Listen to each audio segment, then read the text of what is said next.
Do you have a room with a room? Yes, we have many rooms.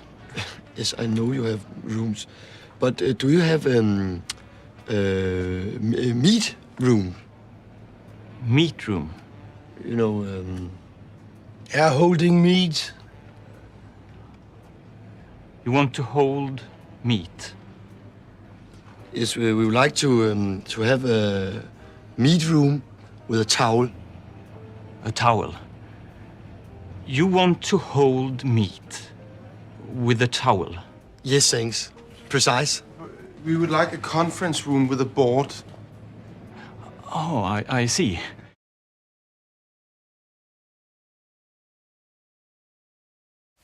Se til min sønnedatter, hun jo ikke må være rigtig klog. Det kan der overhovedet ikke være tale om. Skal jeg sige det på den måde? Ja. Michael.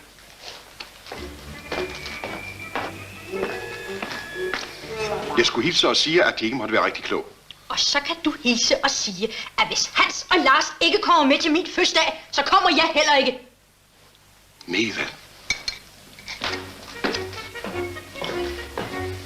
Hvis herr Lars og herr Hans ikke kommer med, så bliver den noget i frygten også væk.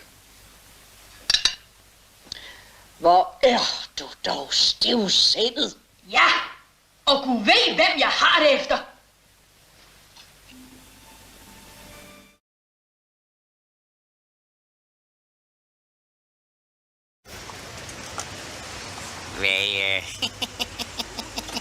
Nej, det er den her.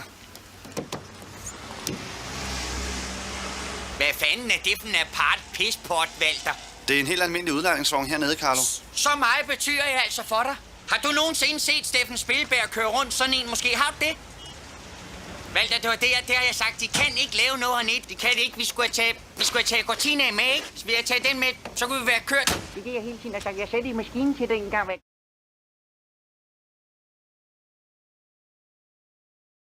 Nå, Tykkesen, har du potentiale nok til at fortælle os om den anden puniske krig?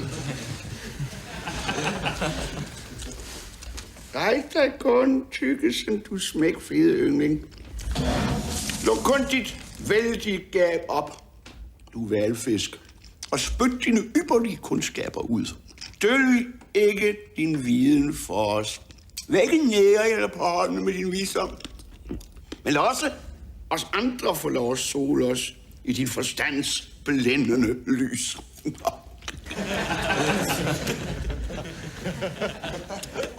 Ja.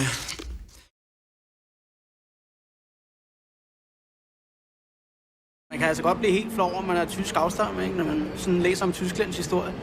Ja. Tyskland har aldrig vundet VM i fodbold som samlet nation. Nej, altså, jeg mener, mormors onkel var nazist. Nå, jamen, han var en rar nazist. En rar nazist? Jamen, det er ligesom et dansk folkeparti, ikke? Der er jo både slapper og strammer, ikke? Han var sådan en slapper inden for nazisterne. Han ville gerne være rar mod jøder. Altså, mor der fortalte, at han havde skudt op til flere jøder. Nå, jamen, han skød dem jo ikke hårdt. Hvordan kan man skyde nogen blødt? Brugte luftgevær. Nazisterne brugte ikke luftgevær. Det gjorde de. De havde en hel enhed, der kun brugte luftgevær. De havde en hel enhed, der kun brugte luftgevær? Ja. Luftwaffe.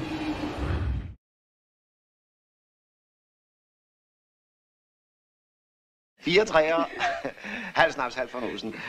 Hvorfor hedder det et hyl? Du skal bare tage den i et snuptag. Javel.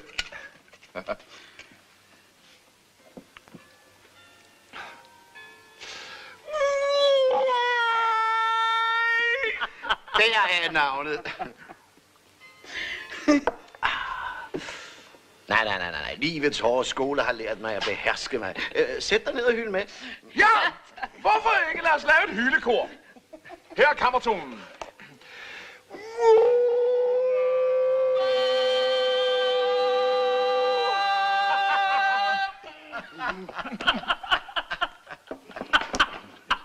Fire sekser.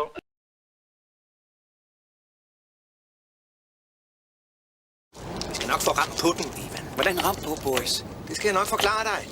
Hvordan det? Ja, det bliver nok svært, men jeg kan jo prøve. Undskyld, jeg siger det. Siger hvad? Det er genialt. Ja, det er smart. Hvad er det? Det er en giraf. På hjul?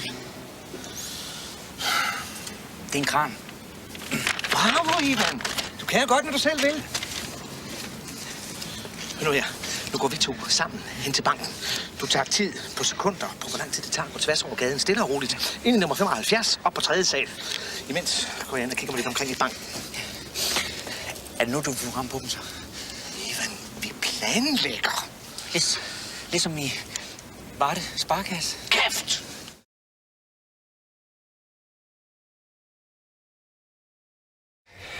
I må kraftedeme lov at gribe mig, ikke? Jo, selvfølgelig. Det er jo det, hele tillidsøvelsen går ud på, at du siger dine 2 problemer, du lader dig falde, og så griber vi dig.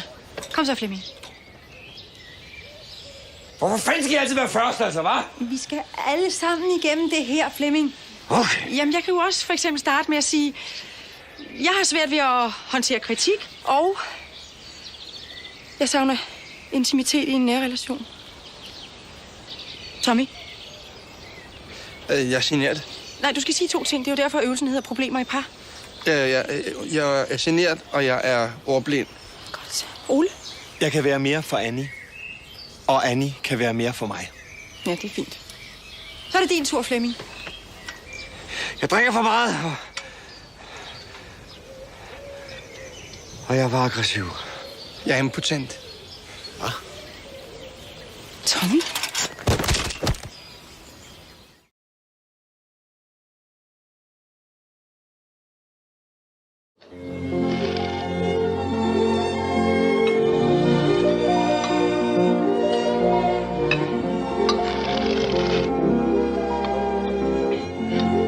Stille.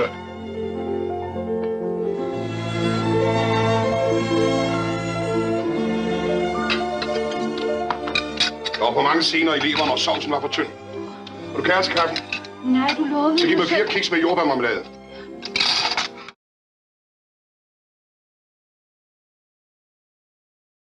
Hvad skulle det være, lille ven? Jeg vil godt se på nogle kardonger.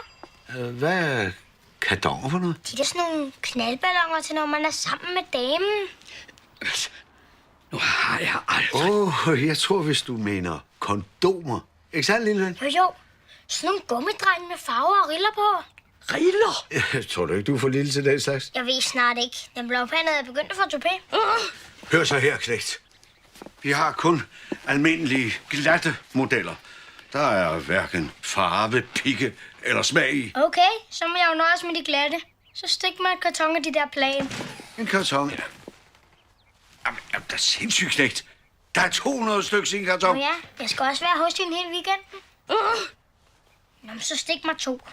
Kartoner? Nej, bare 2 enkle. Så kan jeg altid vende dem. Og så 2 stykker, det bliver 20 kroner. Du har vel ikke et prøverum ude bagved? Kan du så komme ud?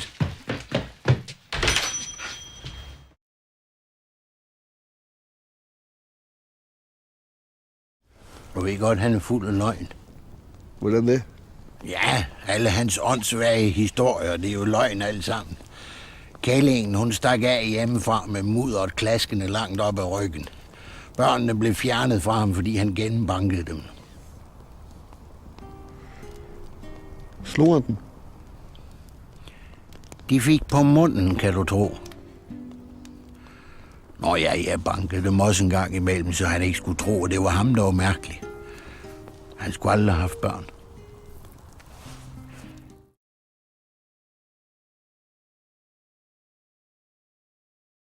For fanden ikke, og lad nu være med at tage det så tungt. Den er bare væk, ikke? Det er også så længe siden. De gør ikke have sådan nogle bunker liggende her altid. Den skal være her. Jeg vil hjem. Ja, nu tager vi hjem, du, og så ordner vi den tobaksforretning i Smedegade, ikke? Og fanden ikke, og du måske bare blive snydt. Må jeg være fri? Vi kan tale om den. Den er her. Jeg ved, den er her.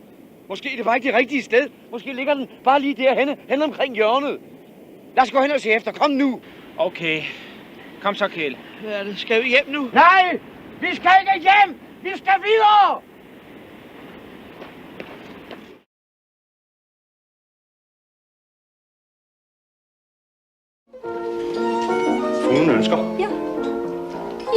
jeg er nødt til at gå nu, fordi vi har ikke tid til at sidde her længere.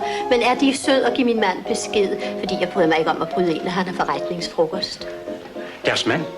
Ja, dem derovre, det er min mand. Altså, den skaldede af dem.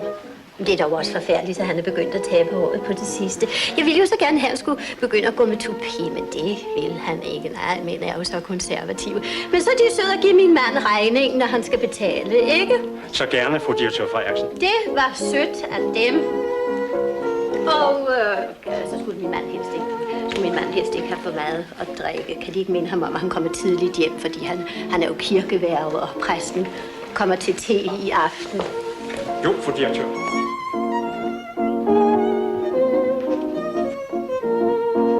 Deres kone har bedt mig minde dem om, at præsten kommer til te i aften. Hvem kommer til te? Præsten.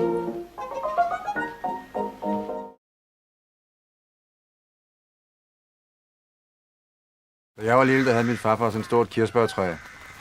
Der var også nogle solsort i. Men han gjorde det, han skød på stykker om morgenen, og lige et par inden han gik i seng. Det hjalp. Skød den? Med et våben? Og han brugte et vaffeljern. Selvfølgelig, det nok var et våben, Ivan. Hvad for en våben? Sådan lidt her. Ved du hvad? Jeg synes, vi skal prøve det. Tror du kan ramme der, hvor du står? Og det er jo langt væk. Nu vi godt kan bruge pistoler på den kirke. Ja. Kraft helvede, Ivan, det skulle du sagt til mig den tidligere.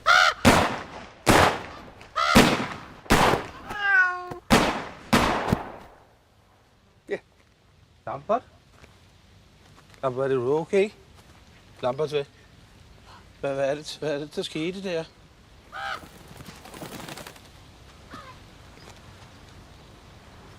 Han er død. Det er en lortekat. Han skød min kat? Nej. Nu må vi altså stoppe med at gå og anklage hinanden for alverdens ting, Gunnar. Det var en gammel kat, den var midt af dage, og så falder det tilfældigvis sammen med, at vi står og skyder en lille smule.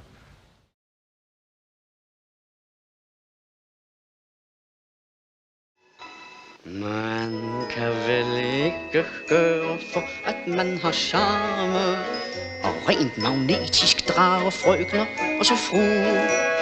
Der bliver for min skyld udstødt suk i mange barme, og der bliver drømt om mig i mangt et jomfrubu. Jeg ligefrem vader rundt i hvide kvindearme, så jeg må sådan gå og passe på mig selv. Skulle man have vrøvl, fordi man har en smule charme? Man kan jo ikke gøre for det, kan man vel?